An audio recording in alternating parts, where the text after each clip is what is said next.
In today's video, I'm going to show you how to draw a triangle in Gimp using a super simple method with the Paths tool.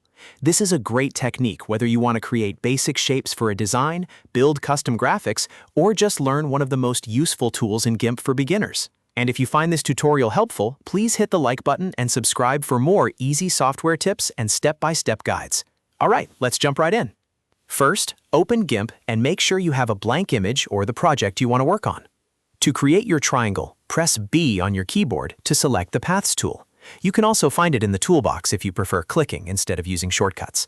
Once the Paths tool is active, go to your canvas and left-click 3 times to place the 3 corners of your triangle. Think of these 3 points as the main vertices of the shape. Place them wherever you want the triangle to appear, and try to position them carefully because the shape will follow exactly where you click. After you've placed the 3rd point, hold Ctrl and click the very first point you made to close the triangle path. This connects all 3 corners together and completes the shape. At this stage, you should have a triangle path visible on your canvas. Now that the triangle is created, you can decide whether you want to outline it or fill it in. If you want just the border, go up to the Edit menu at the top of Gimp and choose Stroke Path. This option lets Gimp draw along the path line. A settings window will appear, and here you can choose the line width so the outline looks exactly the way you want it.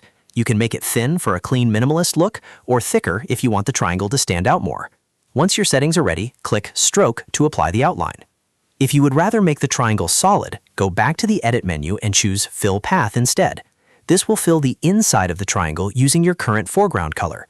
So before you click Fill, make sure the foreground color is set to the color you want the triangle to appear in.